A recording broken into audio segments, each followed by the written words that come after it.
Scarlet Witch, issue number 4. That's right, folks. For some reason, I can't explain it, somebody cracked the code for Wanda Maximoff that she actually feels like a real character and person that exists in this universe. There's no more baggage attached to her that's being just added on to the other baggage. That's kind of impressive. Now, this issue, I really liked. It just brought me one thing that I was like, okay, I think I get what's going on now. I think I understand what we're doing here. This is just trying to make Wanda like Diana, right? This is just Scarlet Witch becoming Marvel's Wonder Woman. That's what this book feels like. It feels like a Wonder Woman storyline. It's got the pseudo-sexual tension. It's got these strong women in different outfits. It feels like that kind of story. And if I'm not mistaken, Steve Orlando did write some Wonder Woman in the Rebirth-ish era, or after Rebirth. He did a couple stories, didn't he? I think he did. I can't remember. But that's what this feels like. You know, we have our Etta Candy and Darcy Lewis. We have some Amazonians showing up in this book, which we'll get to. We literally name drop Hippolyta, because that is who is coming after Darcy. We open this book with Scythia, who is taking control of Darcy and is like, Wanda, she's mine. Stand aside. We're done here. But Wanda will not let that happen. She's going to use her magic to stop all of this from happening. But before that, it's like, okay, I get it.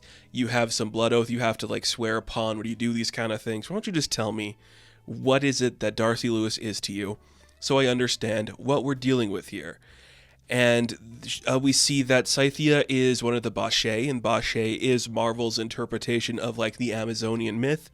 And we learn that this woman, Scythia, was actually Hippolyta. And you're like, okay, so she's like the leader of the Amazons in a sense, and they are more like a secret task force doing a thing, blah blah blah. They all got distinctive Amazonian looks. You understand, it's not like we're all a bunch of strong women on an island.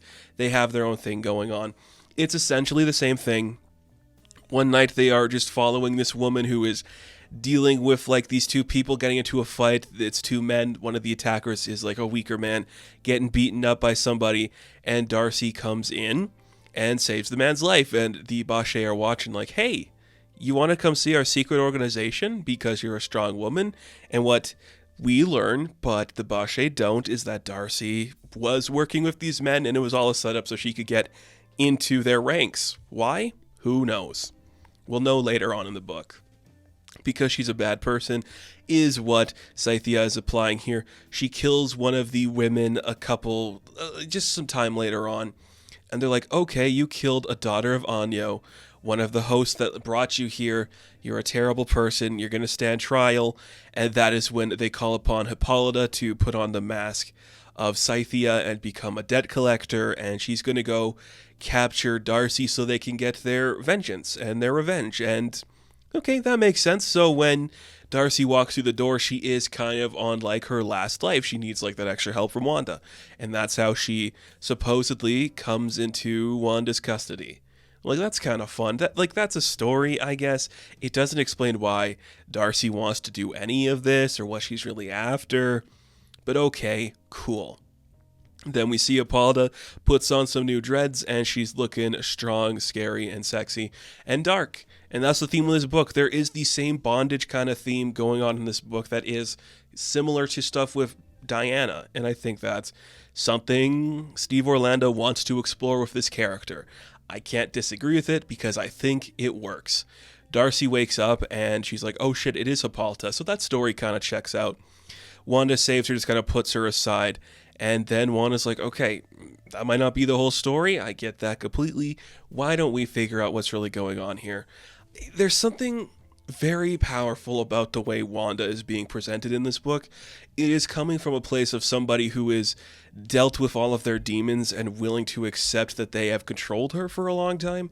And now when she sees these other people that are like harbinged down by like their debt or what has been controlling them forever, she wants to help them in a different manner or just face it in a different manner. So when she stands up to Hippolyta, there is another type of strength with her that you don't get to see a lot in Wanda comics, and it's just cool to see. So they just get into a little skirmish and a little fight, and it's not just like we're using our magic to beat each other up. We're going to punch each other in the head. It's going to be fun to see that. But we also see that Wanda's going to use her magic to rebuild her her store, and she's going to drop it on top of Scythia, and she's just going to break it again instantly. It's not going to work perfectly, but every time that we see Scythia uses one of her powers, it's not really working. She tries to stab Wanda with her weird, like, spearhead, goes right through her, doesn't work. She also gives Darcy the strength, or the power, I should say, to run as fast as Pietro for a couple seconds to get away from the fight. And this is all depicted in some beautiful artwork. Pacelli is doing a lot of amazing stuff here. The colors are vibrant.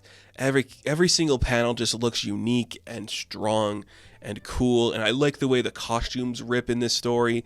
It's just like these weird jagged lines all over the place. And it's all jagged, but like a beautiful type of sharpness. I can't really explain it. It just is so distinctive to this type of ethereal comic book. It looks so well.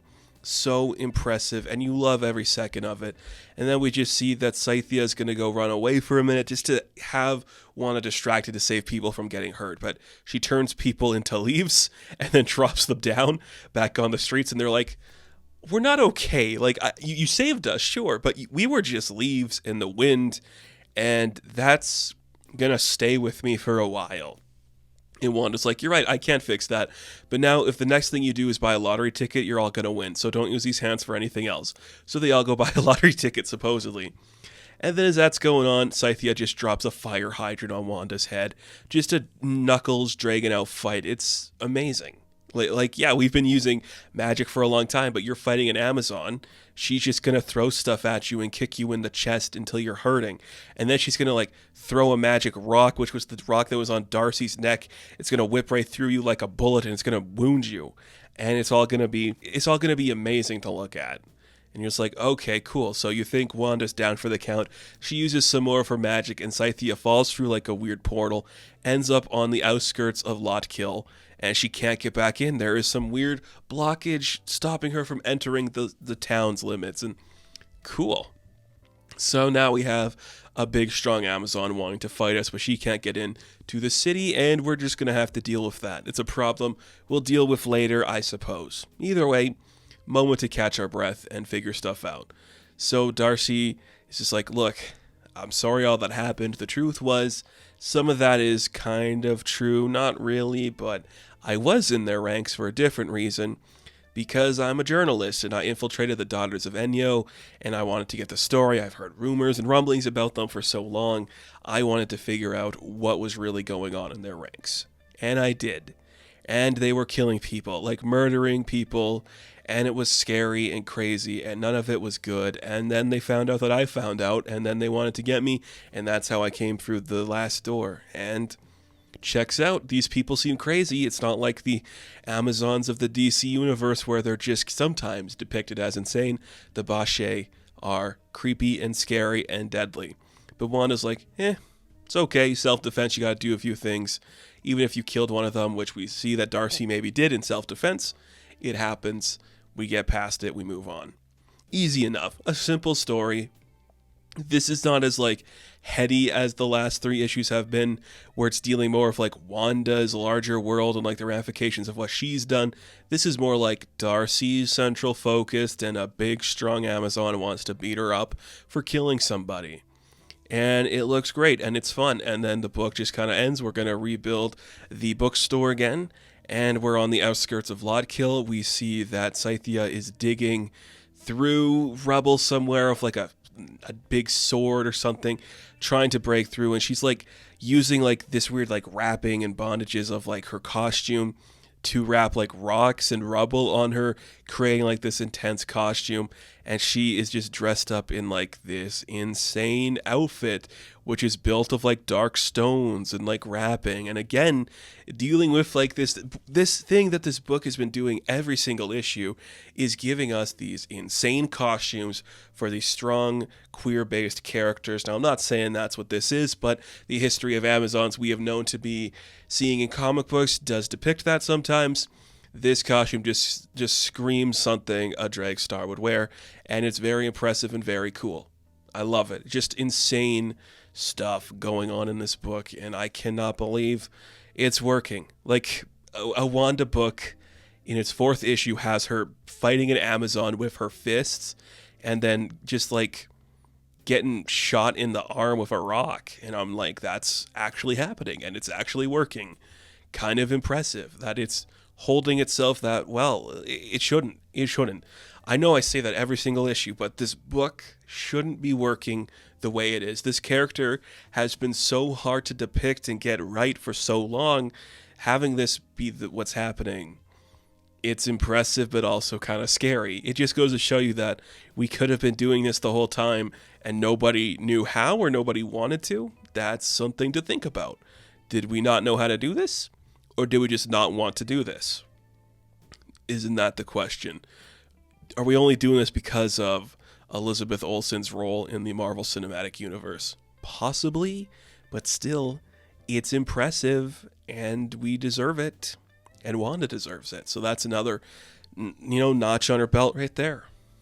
So, Scarlet Witch issue number 4, I am going to give an 8 out of 10. Now, thank you all for watching this review. Be sure to like and subscribe to the channel. As always, you can check me out on Instagram, TikTok, and Twitter, and I will catch you in the next one. Have fun. Stay safe. Good luck.